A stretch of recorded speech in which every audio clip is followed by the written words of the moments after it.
Hello അസ്സലാമലൈക്കും welcome to YouTube channel. നമ്മൾ കാണിക്കാം നല്ല ഹെൽത്തി ആയിട്ടുള്ള ഡ്രിങ്ക് ആണ് കേട്ടോ. അപ്പോൾ നമ്മൾ വീഡിയോ ഒക്കെ പോകുന്നതിന് നമ്മുടെ ചാനൽ ആദ്യമായിട്ട് കാണുന്ന ആരുണ്ടെങ്കിൽ ഒന്ന് സബ്സ്ക്രൈബ് ചെയ്യുക, തൊട്ടടുത്ത ബെല്ലൈക്കൺ ഒന്ന് ക്ലിക്ക് ചെയ്തിട്ട് ഓൾ എന്നുള്ള ഓപ്ഷൻ ഉണ്ടെങ്കിൽ കൊടുക്കുക. എന്നാൽ മാത്രമാണ് ഞാൻ പുതിയ വീഡിയോസ് നോട്ടിഫിക്കേഷൻ നിങ്ങൾക്ക് കിട്ടുള്ളൂ. അതുകൊണ്ട് നല്ല സ്കിപ്പ് ചെയ്യാതെ കാണാൻ വേണ്ടി ശ്രമിക്കാം. ഇനി നമുക്ക് എങ്ങനെയാണ് ഈ ഹെൽത്തി ആയിട്ടുള്ള ഡ്രിങ്ക് ഉണ്ടാക്കാൻ നോക്കാം കേട്ടോ. അപ്പോൾ ഞാൻ അതിനായിട്ട് എടുത്തിരിക്കുന്നത് ഒരു ക്യാരറ്റാണ്. ഒരു മീഡിയം സൈസ് നമുക്ക് ഒരാൾക്ക് കുടിക്കാനുള്ളതുണ്ടാവും ഒരു നേരം. അതെടുത്തതിന് ശേഷം ഇനി നമുക്കിത് കട്ട് ചെയ്തെടുക്കാം. കട്ട് ചെയ്യുമ്പോൾ എപ്പോഴും ശ്രദ്ധിക്കണം, നമ്മൾ ക്യാരറ്റ് കട്ട് ചെയ്യുമ്പോൾ അതിൻ്റെ തണ്ട് വരുന്ന ഭാഗം ഇതുപോലെ കുറച്ച് കയറ്റിയിട്ട് വേണ്ട കട്ട് ചെയ്യാൻ. അതുപോലെ അടിഭാഗവും ഇതുപോലെ തന്നെ കുറച്ച് കയറ്റിയിട്ട് കട്ട് ചെയ്യാം. അപ്പോൾ ഈ മണ്ണിന് ഒരുപാട് വിഷാംശങ്ങളും ഇതൊക്കെ അടിച്ചു വരുന്നതല്ല, അപ്പോൾ നമ്മൾ നല്ല കയറ്റി കട്ട് ചെയ്ത് കൊടുക്കുക. ഇനി അതിന് ശേഷം നമുക്ക് തൊലി ഇതുപോലെ ഒരു പീലർ വെച്ചിട്ട് തന്നെ എടുക്കുക കേട്ടോ. ചിലവരിങ്ങനെ ചിരണ്ടി കളയും. അങ്ങനെ കളഞ്ഞിട്ടുണ്ടെങ്കിൽ അത് അത്രയും കൂടെ ക്ലീൻ ആവില്ല. കാരണം ഈ ഒരു പീലർ വെച്ചിട്ട് ആക്കിയിട്ടുണ്ടെങ്കിൽ നല്ല ക്ലീൻ ആയിട്ട് കിട്ടും കേട്ടോ. അപ്പോൾ ഈ പീലറോടെ ഞാൻ എടുത്തിട്ടുണ്ടെങ്കിൽ കത്തി കൊണ്ട് നന്നായിട്ട് അതിൻ്റെ തൊലി ചെത്തിയെടുത്താലും മതി, പീലർ വേണമെന്നില്ല. ഇനി നമുക്കത് കട്ട് ചെയ്തെടുക്കണം. നമ്മളിത് വേവിക്കാതെയാണ് നമ്മൾ ജ്യൂസ് അടിക്കുന്നത്. അപ്പോൾ അതിനായിട്ട് നൈസായിട്ട് തന്നെ കട്ട് ചെയ്യാം കേട്ടോ. ഒരുപാട് തിക്കാക്കിയിട്ടുണ്ടെങ്കിൽ നമുക്ക് അരഞ്ഞ് കിട്ടാൻ പണിയോ തരി ഉണ്ടാവും. നമുക്കത് തരി ഇല്ലാതെ അടിച്ചെടുക്കണം. അപ്പോൾ എപ്പോഴും നമ്മൾ വേവിക്കാതെ ജ്യൂസ് അടിച്ച് കഴിക്കുകയാണെങ്കിലാണ് അതിൻ്റെ ഒരു ഗുണമുള്ളത് കേട്ടോ. വിറ്റാമിനൊക്കെ കൂടുതൽ കിട്ടുക. അല്ല ജ്യൂസ് അടിക്കാതെയും വെറുതെ കഴിക്കുകയാണെങ്കിൽ നമുക്ക് നമ്മളെ ഹെൽത്തിനാണെങ്കിൽ സ്കിന്നിനും അതുപോലെ തന്നെ കണ്ണിന് കാഴ്ച കിട്ടാനൊക്കെ ഏറ്റവും നല്ലതാണുള്ള ക്യാരറ്റ് ഗുണമുള്ളതാണല്ലോ. അപ്പോൾ ഒരുപാട് വിറ്റാമിൻ അടങ്ങിയിട്ടുള്ളതാണ് ക്യാരറ്റ്. അപ്പോൾ നമ്മൾ ഇതുപോലെ തിന്നായിട്ട് കട്ട് ചെയ്ത് കൊടുത്തിട്ടുണ്ട് കേട്ടോ. ഇനി നമുക്കത് ഒരു മിക്സിയുടെ ജാറിലേക്ക് ഇട്ടിട്ട് നമുക്കത് അരച്ചെടുക്കണം.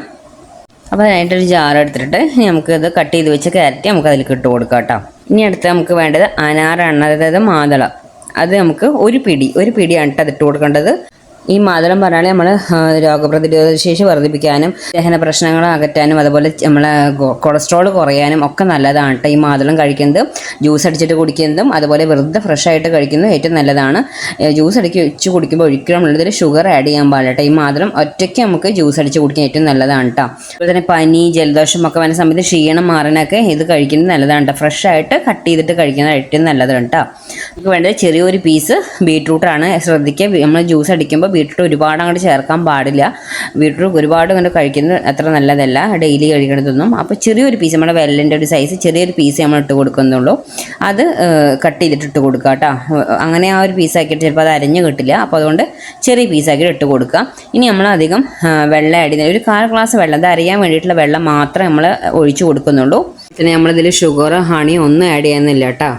ഇനി നമുക്കിതൊന്ന് അടിച്ചു കൊണ്ടുവരാം കേട്ടോ. ബീട്രൂട്ടൊക്കെ നമ്മളെ സ്കിന്നിന് ഒരുപാട് ഹെൽപ്പ് ചെയ്യുന്നതാണ്, സ്കിൻ ഗ്ലോ കിട്ടാനൊക്കെ. പക്ഷെ അത് ഒരുപാട് ആണ്ട് കഴിക്കുന്നത് അത്ര നല്ലതല്ല.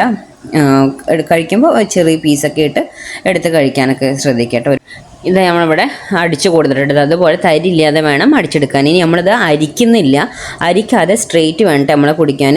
അത് അരിച്ചിട്ടുണ്ടെങ്കിൽ അതിൻ്റെ വിറ്റാമിനും അതിൻ്റെ ഫൈബറും ഒക്കെ പോകും കേട്ടോ. അപ്പോൾ അതുകൊണ്ട് നമ്മൾ ജ്യൂസ് കുടിക്കുമ്പോൾ ഇത് നമ്മളെ ഹെൽത്തി ആയിട്ടുള്ളൊരു ഡ്രിങ്ക് അല്ലേ. അപ്പോൾ അതുകൊണ്ട് അരിക്കുന്നില്ല, അരിക്കാതെ ഫ്രഷ് ആയിട്ട് അങ്ങനെ കുടിക്കണം കേട്ടോ. ഇനി നമ്മൾ കുടിക്കേണ്ടത്, നമ്മൾ ബ്രേക്ക്ഫാസ്റ്റ് കഴിച്ച് കഴിഞ്ഞ് ലഞ്ച് കഴിക്കണമെങ്കിൽ മുന്നേ ആയിട്ട് കഴിക്കുക. വെറും വയറ്റിൽ കുടിച്ച ചിലർക്ക് ഗ്യാസിന് പ്രോബ്ലം ഒക്കെ ഉള്ളവർക്കാണെങ്കിൽ അത് ബുദ്ധിമുട്ടാവും. അപ്പോൾ ലഞ്ചിൻ്റെയും ബ്രേക്ക്ഫാസ്റ്റിന് നടുവിലായിട്ട് കുടിക്കുക കേട്ടോ. ആഴ്ചയിൽ 3-4 വട്ടം വെച്ച് നിങ്ങൾക്ക് ഗ്യാപ്പ് ഇട്ട് കുടിക്കുക കേട്ടോ. അപ്പോൾ എല്ലാവരും ഒന്ന് ട്രൈ ചെയ്ത് നോക്കുക. നമ്മളെ ഹെൽത്തിന് ഒരുപാട് ബെനിഫിറ്റ്സ് ഉള്ളതാണ് ഇതിൽ നമ്മൾ ചേർത്ത ഇൻഗ്രീഡിയൻസ് ഒക്കെ. സ്കിന്നിന് ഗ്ലോ കിട്ടാനും അതുപോലെ തന്നെ നമ്മളെ ക്ഷീണം മാറാനും നല്ല ആരോഗ്യം മെച്ചപ്പെടുത്താനൊക്കെ ഒരുപാട് ഹെൽപ്പ് ചെയ്യുന്നൊരു ഡ്രിങ്കാണ് കേട്ടത്. അപ്പോൾ എല്ലാവരും ഒന്ന് ട്രൈ ചെയ്ത് നോക്കുക. അത്ര നമ്മൾ വീഡിയോ ലൈക്ക് ചെയ്യാനും ഷെയർ ചെയ്യാനും കമൻറ്റ് ചെയ്യാനും സബ്സ്ക്രൈബ് ചെയ്യാനും മറക്കരുത്. Okay, bye, thank U.